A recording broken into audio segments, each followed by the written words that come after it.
దేవుని యందు ప్రియమైన సహోదరి సహోదరులారా, దేవుని ప్రియబిడ్డలారా, క్రీస్తు శ్రమలను ధ్యానిస్తూ 16వ రోజున మనమున్నాం. 16వ యేసయ్య శ్రమను మనం ధ్యానిస్తూ ఉన్నాం. మరి 16వ యేసయ్య శ్రమను ధ్యానించాలి అంటే పరిశుద్ధ గ్రంథాన్ని వాక్యంగా తీసుకుందాం. యోహాను శుభవార్త 18వ అధ్యాయము 30వ వచనం. యోహాను శుభవార్త 18వ అధ్యాయము 30వ వచనం. ఇతడు నేరము చేసినవాడు కానిచో. ఇతడు నేరము చేసినవాడు కానిచో మేము ఇతనిని మీ చేతికి అప్పగించడి వారము కాము అని వారు పలికిరి. దేవుని యందు ప్రియులారా, ఒకసారి ఇది మీరు అండర్లైన్ చేసుకోండి, లేదంటే ఒకసారి నా తర్వాత చెప్పండి. ఇతడు నేరము చేసినవాడు కానిచో మేము ఇతనిని మీ చేతికి అప్పగించడి వారము కాము. ఓకే, ఈ మాటలో ఒక అర్థం. ఇతడు నేరము చేసినవాడు కానిచో అంటే అర్థం ఏంటి? ఇతను నేరం చేశాడు అంటే అర్థం ఏంటి? ఇతడు నేరస్తుడు. ఫిక్స్, జడ్జిమెంట్ అప్పుడే అయిపోయింది. సో ఈ 16వ శ్రమ ఏమిటంటే, దేవుని యందు ప్రియులారా, లేబుల్డ్ యాజ్ ఎ క్రిమినల్. ఇంగ్లీష్లో లేబుల్డ్ యాజ్ ఎ క్రిమినల్, ఒక నేరస్తుడిగా నిర్ధారించబడ్డాడు, నేరస్తుడిగా ముద్ర వేయబడ్డాడు. దైవ కుమారుడు, ఆ కరుణామయుడు, మన పాప రక్షకుడు. దేవుని యందు ప్రియమైన సహోదరి సహోదరులారా, నేరస్తుడిగా తీర్పు విధింపబడుట అన్న దానిని యేసు ప్రభుని యొక్క 40 శ్రమలలో 16వ శ్రమగా మనం ధ్యానిస్తున్నాం. యేషువా వందనం, యేషువా స్తోత్రం. Praise the Lord, praise the Lord, praise the Lord. 40 శ్రమలలో 16వ శ్రమగా నేరస్తుడిగా యేసు ప్రభు తీర్పు విధింపబడుట, నేరస్తుడిగా ఎంచబడుట. దేవుని యందు ప్రియులారా, ఆ పరిసయ్యులు, ఆ మత పెద్దలు యేసయ్యను దోషిగా, నేరస్తుడిగా నిర్ధారించారు, తీర్పు విధించేశారు. కాకపోతే వాళ్ళ తీర్పు పనికిరాదు. కాకపోతే వాళ్ళు మరణశిక్ష విధించే అధికారం వరకు లేదు. కొరడాలతో కొట్టించారు, ఉమ్ము వేశారు, దూషించారు, అవమానించారు, నానా కష్టాలు పెట్టారు. ఇక్కడ మనందరికీ తెలియని ఒక విషయం ఏంటో తెలుసా? దేవుని యందు ప్రియులారా, యేసు ప్రభుని కొరడాలతో కొట్టించారు కదా. ఎన్నిసార్లు కొట్టించారో తెలుసా? కాదు, ఎన్నిసార్లు అంటే ఎన్ని కొరడా దెబ్బలు అంటలేదు, ఎన్నిసార్లు. ఒకసారే కదా? నో, నిజానికి 2 సార్లు కొరడాలతో కొట్టించారట. ఒకసారి కేఫా మందిరములో, రెండవసారి పిలాతు మందిరములో. పిలాతు ఇతరుని ఎలాగైనా విడిచిపెట్టేద్దాం, వీళ్ళ అసూయ, వీళ్ళ కోపం, వీళ్ళ పగ పోవాలి అంటే కొరడాతో కొడితే ఆ రక్తం చూసి వీళ్ళ కోపం శాంతిస్తుందేమో అన్న ఉద్దేశంతో అతను కొట్టించాడు. దానికన్నా ముందే వీళ్ళు కొరడాలతో కొట్టించడము, ముండ్ల కిరీటం పెట్టడము, ఉమ్ము వేయడము, చెంప మీద కొట్టడము, పచ్చి బూతులతో దూషించడం, ఇవన్నీ చేసిన తర్వాత అప్పుడు పిలాతు దగ్గరికి ప్రాతకాలమున తెల్లవారక మునిపే వారు పిలాతు దగ్గరికి తీసుకొని వస్తున్నారు. పిలాతు దగ్గర తీసుకొచ్చి అంటున్నారు, మాకు ఎవరికీ కూడా మరణశిక్ష విధించే హక్కు లేదు, అందుకే నీ దగ్గర తీసుకొచ్చాం. అంటే అర్థం ఏంటి? ఇతనికి మీరు మరణశిక్ష వెయ్యాలి.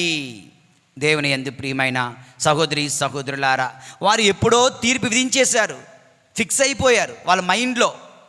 కాకపోతే గవర్నమెంట్ సిగ్నేచర్ కొరకు పిలాతు, రోమా చక్రవర్తి స్థానంలో ఉన్న పిలాతు యొక్క అధికారం కొరకు, అప్రూవల్ కొరకు, అనుమతి కొరకు వాళ్ళు వస్తున్నారు. దేవుని యందు ప్రియులారా, పిలాతు దగ్గరికి వచ్చి అంటున్నారు, ఎవరికి మరణశిక్ష విధించే అధికారం మాకు లేదు కనుక మీ దగ్గర తీసుకొచ్చాము. అంటే పిలాతు బహుశా ఆశ్చర్యపోయి ఉంటాడు. మరణశిక్ష ఇతనికి మరణశిక్ష. ఇతడు చేసిన నేరం ఏమిటి? అన్నీ చేసిన తర్వాత తీర్పు అంతా మాట్లాడిన తర్వాత అంటున్నాడు పిలాతు, ఇతనిలో నాకు ఏ నేరము ఏ దోషము కనిపించలేదు. అప్పుడు వాళ్ళు ఏం చేశారు తెలుసా? కొత్త పాయింట్ తీసుకొని వచ్చారు. అప్పుడు వరకు ఇతను మా మతానికి వ్యతిరేకంగా బోధించాడు, ఇతను మా దేవాలయానికి వ్యతిరేకంగా మాట్లాడాడు, ఇతను విశ్రాంతి నియమమును పాటించలేదు, ఇలా మాట్లాడితే అవన్నీ చెల్లలేదు. కనుక వాళ్ళు ఏమంటున్నారు? ఇతను చక్రవర్తికి వ్యతిరేకంగా మాట్లాడాడు, పన్ను కట్టొద్దు అన్నాడు, చక్రవర్తికి వ్యతిరేకంగా, రోమా చక్రవర్తికి వ్యతిరేకంగా మాట్లాడాడు అంటూ వారు కొత్త నిందలు వేయడం మొదలుపెట్టారు. దేవుని యందు ప్రియుల, నిజానికి చక్రవర్తికి వ్యతిరేకంగా మాట్లాడితే పట్టుకుందామని వాళ్ళు ఒక పన్నాగం పన్నారు. ఏంటి ఆ పన్నాగం? పన్ను, చక్రవర్తికి పన్ను కట్టుట న్యాయసమ్మతమా కాదా? ప్రభు వారి హృదయాలలో ఉన్నటువంటి కుటిలత్వాన్ని గుర్తించి, మీరు నన్నేల పరీక్షించుచున్నారు, ఏది పన్ను కట్టే నాణెం చూపించండి. నాణెం చూపిస్తే రోమా చక్రవర్తి ముఖం ఉంది. ఈ యొక్క ముఖము ఎవరిది? ఈ ముద్ర ఎవరిది? రోమా చక్రవర్తిది. అయితే చక్రవర్తికి దేవునిది దేవునికి ఇవ్వండి అన్నారే కానీ కట్టొద్దు అన్నారా? అయినా సరే దేవుని యందు ప్రియులారా, ఇతను రోమా చక్రవర్తికి వ్యతిరేకంగా మాట్లాడాడు. ఇతనిని మీరు కానీ కాపాడడానికి చూస్తే నీవు కూడా చక్రవర్తికి విరోధి అవుతావు. మేమేం చేస్తాం? నీకు వ్యతిరేకంగా చక్రవర్తికి ఉత్తరం రాస్తాం. పిలాతుకి కుర్చీ అంటే ప్రేమ, పిలాతుకి ఆ కుర్చీ అంటే ప్రేమ, ఆ అధికారం అంటే ప్రేమ, ఆ స్థానం అంటే ప్రేమ. వీళ్ళు కనుక నా మీద ఉత్తరం రాస్తే ఆ ఎంపరర్ చక్రవర్తి, రోమన్ చక్రవర్తి నా ఉద్యోగం ఎక్కడ తీసేస్తాడో, నా ఉద్యోగం ఎక్కడ పోతాదో, నాకెందుకు వచ్చిన గొడవ అంటూ తన చేతులు తాను కడుక్కొని మరణశిక్ష విధిస్తున్నాడు.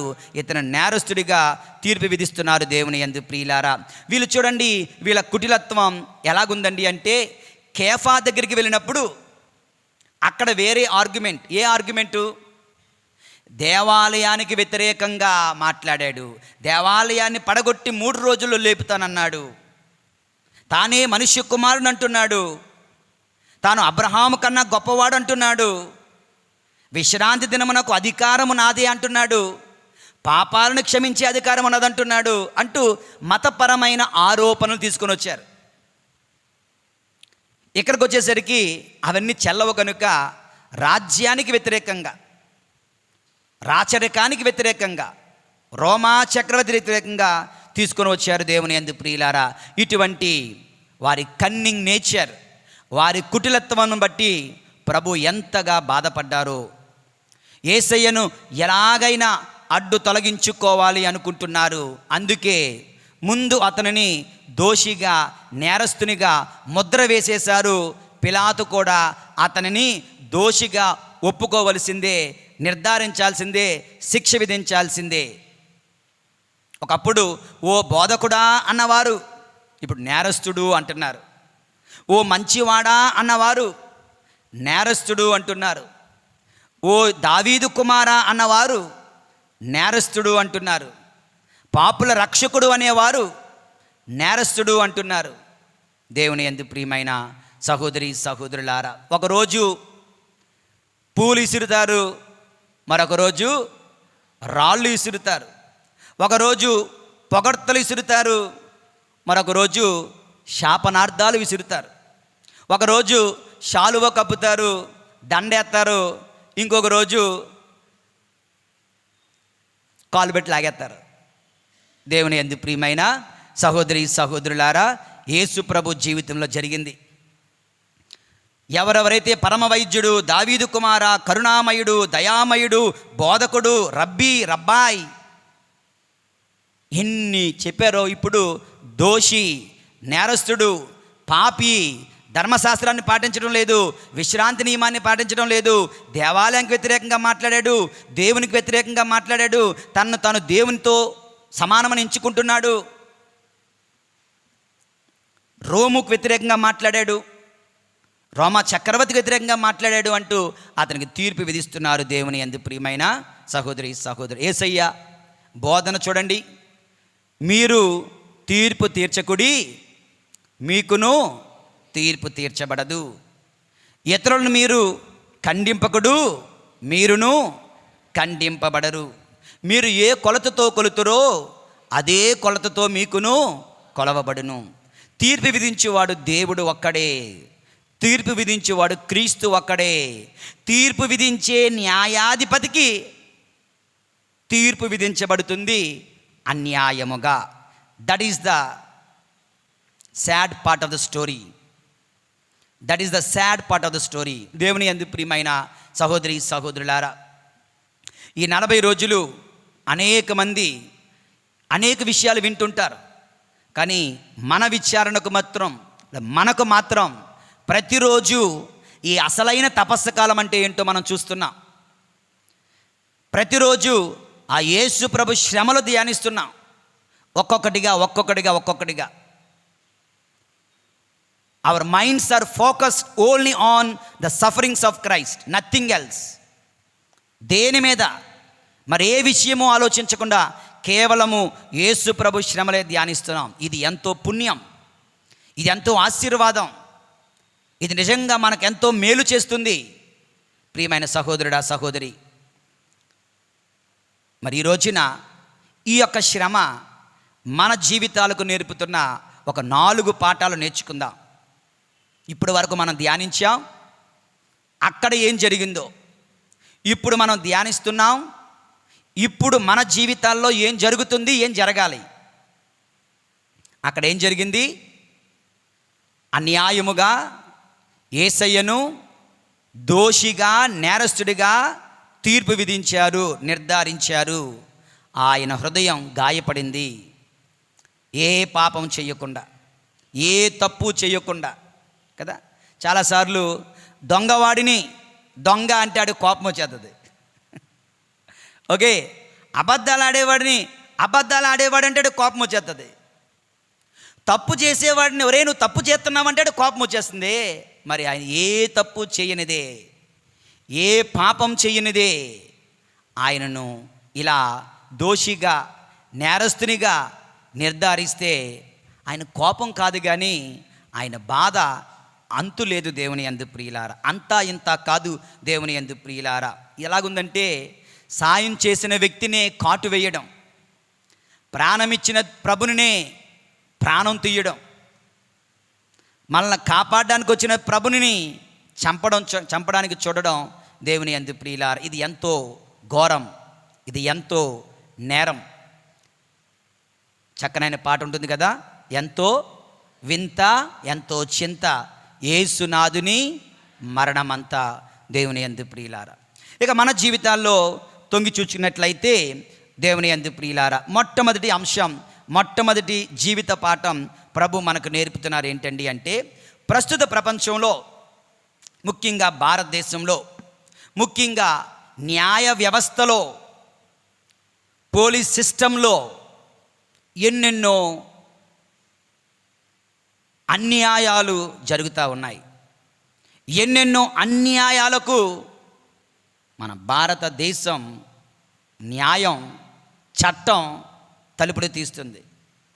దురదృష్టవశాత్తు ఇది నేను చెప్పిన మాట కాదు, ఇది మన ఇండియన్ హిస్టరీ చెప్తుంది. ముఖ్యంగా ఈ మధ్య కాలంలో ఇవన్నీ కూడా ఒక చక్కనైనటువంటి డాక్యుమెంటరీగా కూడా ఈ మధ్యలో ఒక 2 సంవత్సరాల క్రితం అనుకుంటాను ఒక డాక్యుమెంటరీ ఫిల్మ్గా వచ్చింది. దాని పేరేంటి మీకు తెలిసే ఉంటుంది, జై భీమ్ ఏదో అనుకుంటాను, ఐఎమ్ నాట్ మిస్టేకన్. అదంతా రియల్ స్టోరీని వాళ్ళు మన ఇండియాలో ఎక్కడెక్కడ ఏమేమి కేసులు జరిగాయో వాటి నుంచి దాన్ని వాళ్ళు ఇందులో తీశారంటే దేవుని యందు ప్రియులారా. అందులో చెప్తున్నారు, మన భారతదేశంలో ఎక్కడో ఒక దొంగతనం జరిగితే, ఎక్కడో ఒక మానభంగం జరిగితే, ఎక్కడో ఒక హత్య జరిగితే, ఆ యొక్క జరిగిన వాడు పొలిటికల్ లీడర్కి సంబంధించిన వాడైతే, ఒక విఐపికి సంబంధించిన వాడైతే, రాజకీయ నాయకులకు సంబంధించిన వాళ్ళైతే వాళ్ళ కేసు అర్జెంటుగా క్లోజ్ చేయాలి. ఓకే, కేసు అర్జెంటుగా క్లోజ్ చేయాలి. ఉదాహరణకి ఒక కేసు వల్ల గవర్నమెంట్ పరపతి, మైలేజ్ అంటారు మన భాషలో, గవర్నమెంట్కి మైలేజ్ పడిపోతుంది అనుకో, గవర్నమెంట్ అధికారులు, రాజకీయ నాయకులు ఏమంటారు, అర్జెంటుగా ఆ కేసు క్లోజ్ చేయండి, క్లోజ్ చేయండి, క్లోజ్ చేయండి. ఎక్కడ క్లోజ్ చేయాలి? దొంగ దొరకొద్దా? దొంగ ఎక్కడో దాక్కున్నాడు. మరి ఏం చేస్తున్నారు, ఏం చేస్తున్నారు అంట మన యొక్క భారత స్టాటిస్టిక్స్ చెప్తున్నాయి. ఏం చేస్తారో తెలుసా? ఎక్కడో మారుమూల పల్లెటూరుల్లో అమాయకుడిని పట్టుకుంటారు. అమాయకుడిని పట్టుకుంటాడు. వాడి తరపున ఎవరో మాట్లాడలేనివాడు, వాడి తరపున ఎవరో పోరాడని వాడు, వాడు గొంతు వినిపించుకోలేని పట్టుకొని, ఆ కేసు నువ్వు చేసాను ఒప్పుకో, ఆ కేసు నువ్వే చేశానని ఒప్పుకోని చిత్రహింసలు పెట్టి అన్యాయముగా వాడు చేయని కేసును వాడి మీద బనాయిస్తున్నారు. దేవుని యందు ప్రియులారా, అన్యాయముగా యేసు ప్రభు, చూడండి, మనం we're not going out of the topic, we're still dwelling on the same topic.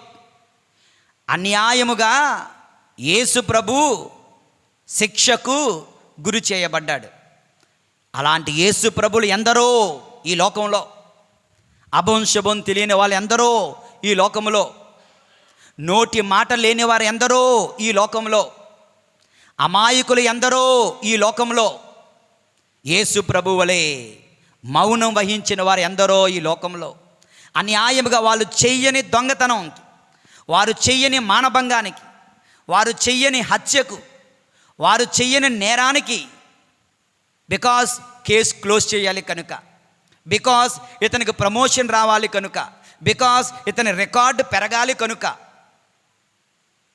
Because ఎవరో డబ్బులు ఇచ్చారు కనుక, హత్య చేసిన వాడే పోలీసులకో ఎవరికో కోర్టుకో లాయర్కో ఎవరికో ఒక 2-3 లక్షలు ఇచ్చేసి, ఒక 10 లక్షలు 20 లక్షలు ఇచ్చేసి ఎవడొకరి మీద తోసేయండి అని వెళ్ళిపోయాడు అనుకో, నాకు డబ్బులు వచ్చాయి, ఎవడొకరి మీద పెడతాను, నాకేం పోయింది, వాడు సేఫ్, తప్పు చేసినవాడు సేఫ్, డబ్బు తీసుకున్నవాడు సేఫ్.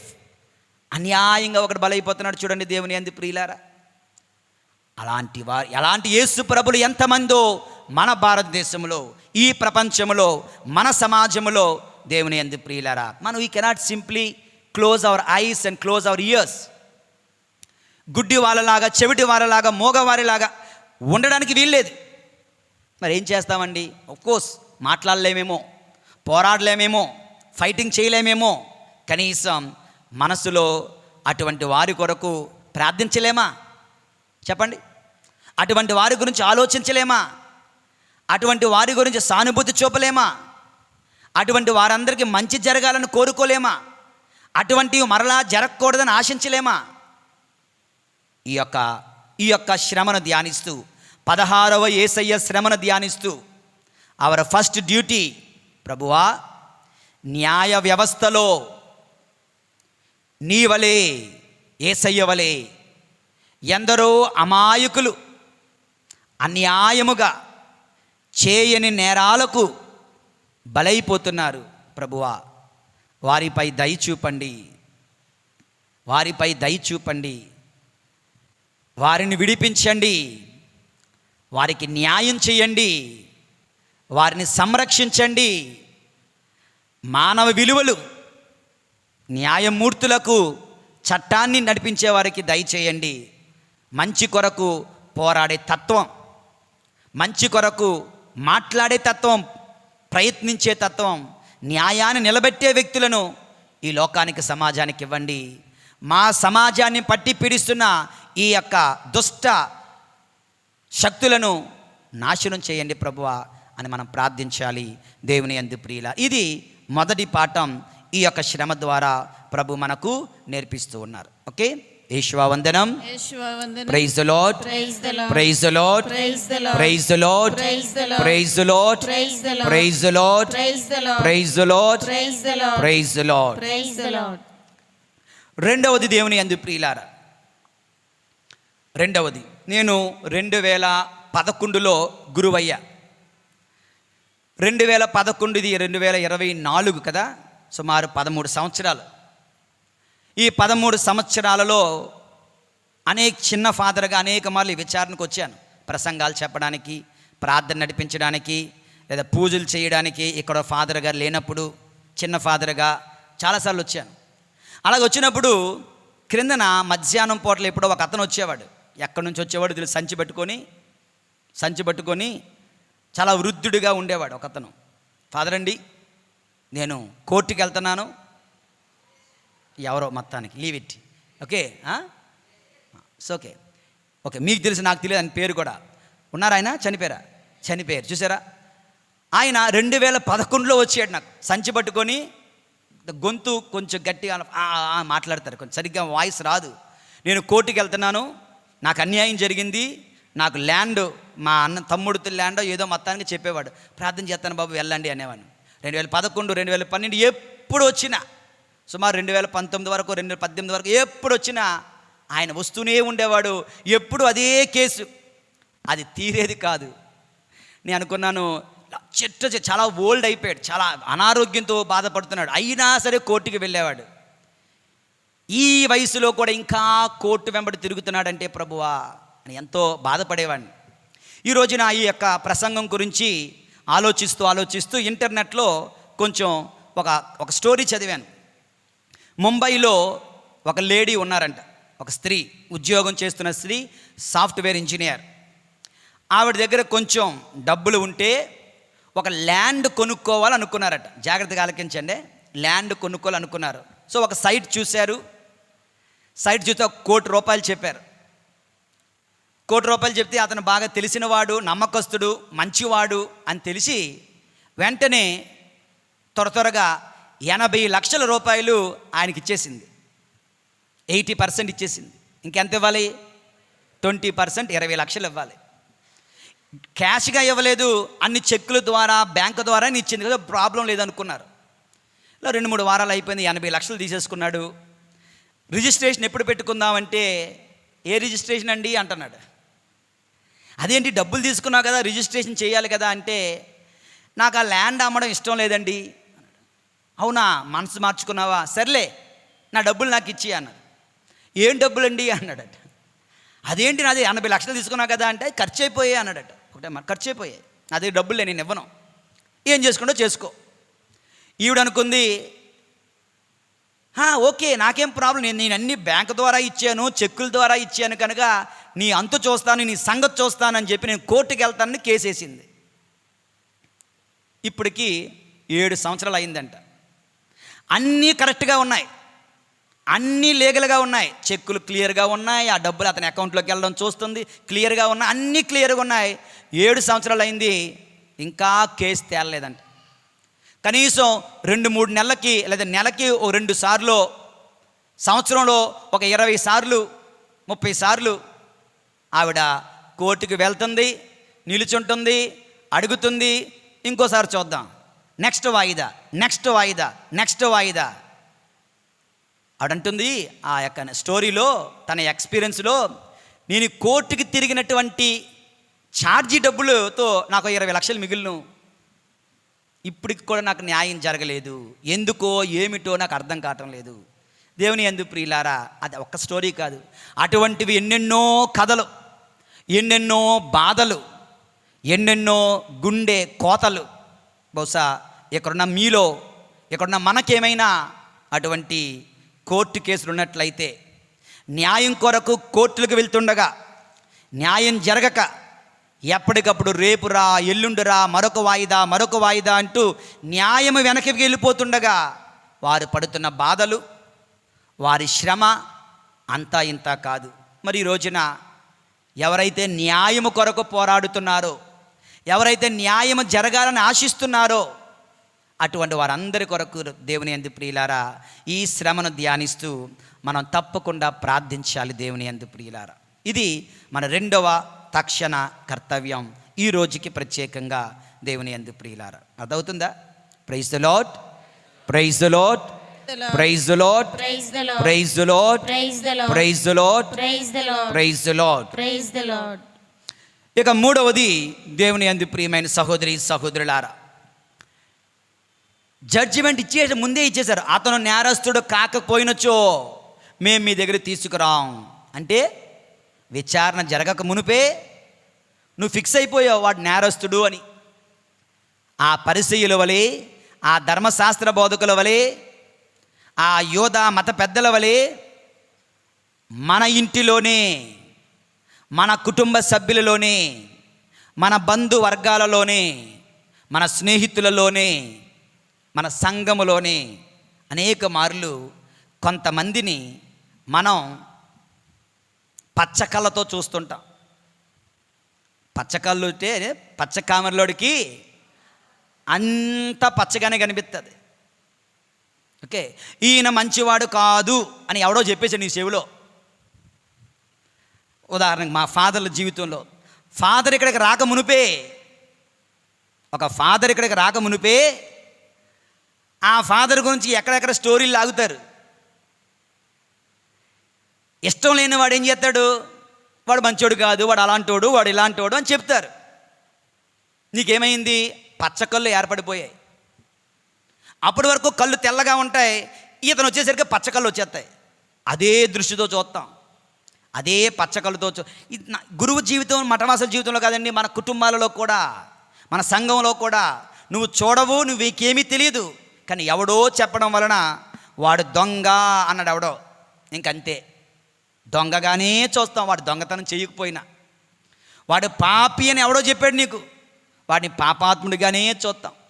వాడు త్రాగుబోతు అని ఎవడో చెప్పాడు, వాడిని తాగుబోతుగానే చూస్తాం.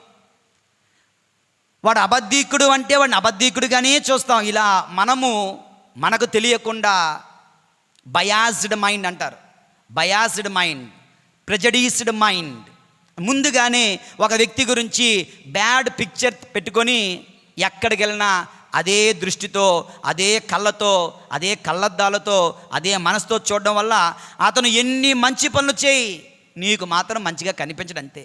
యేసు ప్రభు చనిపోయిన వాళ్ళు లేవనెత్తాడు, వాళ్ళు చూడండి అతను పాపాత్ముడే. ఊచ చేయగలం స్వస్థతనిచ్చాడు, అయినా అతను పాపాత్ముడే. 5,000 మందికి భోజనం పెట్టాడు అద్భుత రీతిలో, అయినా వాడు పాపాత్ముడే. ఎన్ని చెయ్యి పాపాత్ముడే. దేవుని యందు ప్రియుల, ఈ రోజున మనం ఏం చేయాలి తెలుసా, మనము కూడా ఇతరులను మనకు తెలియకుండా తీర్పు విధించేస్తున్నామేమో. Is bad, is rogue, is sinner అన్న ఉద్దేశంతో ఎవరినైనా చూస్తున్నావా? ఎవరినైనా తీర్పు విధించావా? ఎవరినైనా ఖండిస్తున్నావా? ఎవరినైనా ఆ చెడు కళ్ళతో చూస్తున్నావా? అతనితో స్నేహం చేయకుండా, అతనితో పరిచయం లేకుండా, అతనిని అర్థం చేసుకోకుండా అపార్థం మీద అపార్థం చేసుకుంటూ జీవిస్తున్నావా? ప్రియమైన సహోదరుడా, సహోదరి, ఈ రోజున అటువంటి పనులు మానేద్దాం. ఆ మత పెద్దల వలె, ఆ పరిసయ్యుల వలె, ఆ ధర్మశాస్త్ర బోధకుల వలె, ఆ పిలాతు వలె అన్యాయముగా యేసయ్యను కూడా, నీ ప్రక్కన ఉన్న యేసయ్యను, నీ ఇంటిలో ఉన్న యేసయ్యను ఖండించకండి, బాధించకండి. దేవుని యందు ప్రియులారా, ఎందుకంటే చెప్పే వాళ్ళకి అసూయ, మీరెక్కడ మిత్రులైపోతారో అని, కనుక వాళ్ళు అలాగే చెప్తారు. Don't trust, don't believe, taste and see that the Lord is good అన్నట్లుగా యెహోవా ఉత్తముడని రుచి చూచి తెలుసుకోండి, అనుభూతికి తెచ్చుకోండి. ఒక వ్యక్తి మంచివాడా చెడ్డవాడా అనుభూతికి తెచ్చుకొని అప్పుడు నువ్వు జడ్జి చేయి. అంతేగాని దేవుని యందు అన్యాయముగా ఇతరులను మనం ఖండించకూడదు. ఇది మనం చేయదగ్గ 3వ పుణ్యక్రియ. దేవుని యందు ప్రియమైనటువంటి సహోదరి సహోదరుల, ఇది 3 అయ్యాయి. ఇక చివరిది 4వది.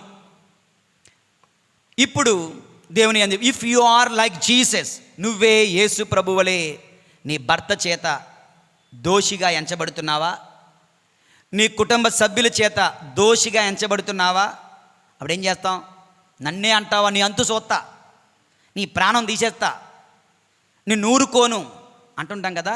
దేవుని యందు ప్రియులారా, చాలాసార్లు నీవు అన్యాయముగా దోషిగా ఎంచబడితే, నీ పొరుగు వారి చేత నీకు న్యాయము దూరం అయిపోతుంటే, నువ్వు అన్యాయానికి గురవుతుంటే, యేసు ప్రభు స్థానంలో ఉన్నావని గుర్తుంచుకో. యేసు ప్రభు వలె నీవు కూడా అన్యాయముగా శ్రమలు పొందడం గుర్తుంచుకో. Then don't waste your suffering.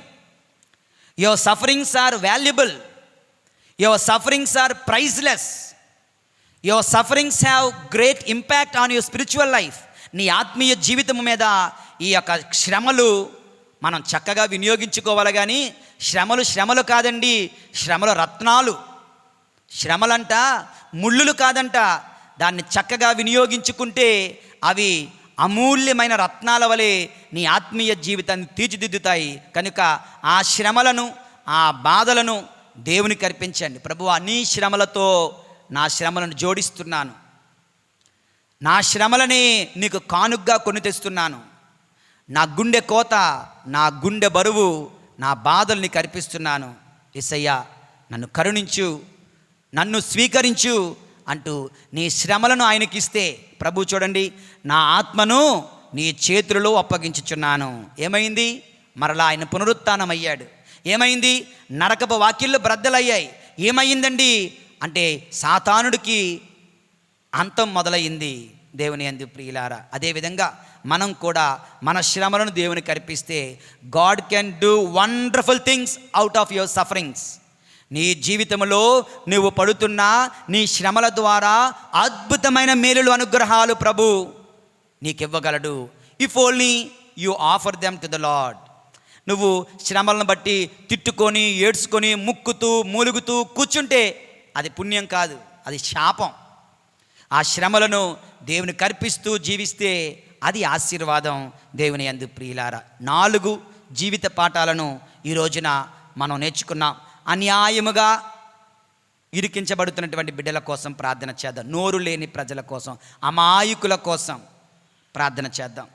కోర్టుల వెంబడ న్యాయం కోసం తిరుగుతున్న వారి కొరకు ప్రార్థన చేద్దాం. మన కుటుంబాలలో, సంఘములో మనం ఎవరినైనా అన్యాయంగా ఖండిస్తుంటే, తీర్పు విధిస్తుంటే వారి కొరకు ప్రార్థన చేద్దాం. నీవే అన్యాయానికి గురి అవుతున్నట్లయితే ఓర్పుతో, సహనముతో ఉంటూ ప్రభు రక్షణ దినము కొరకు ఎదురు చూద్దాం. ప్రభునికి సమర్పించుకుందాం. పరిశుద్ధుడైన దేవుడు మనల్ని దీవింతురుగాక. ఆఖరి చిన్న ప్రార్థన కొరకు అందరం చేతులు జోడించి, వీలున్న వారు మోకరించి ప్రార్థించమని కోరుతూ ఉన్నాను. ప్రార్థించుదాము. మహాపరిశుద్ధుడైన తండ్రి, ప్రేమగల ప్రభువా, నీ దివ్య కుమారుడు, మా ప్రభు, మా రక్షకుడు, మా యేసయ్య అన్యాయముగా పిలాతు వద్ద నేరస్తుడిగా ఎంచబడ్డాడు. ఒకప్పుడు దైవ కుమారుడని, లోక రక్షకుడని, పాపుల రక్షకుడని, దయామయుడని, కరుణామయుడని, బోధకుడని, మంచివాడా అని పిలువబడిన ప్రభు ఈ రోజున, ఈ క్షణములో పిలాతు ముందట నేరస్తుడిగా, దోషిగా, పాపాత్ముడిగా, శిక్షకు అర్హుడిగా ఎంచబడుతున్నాడు.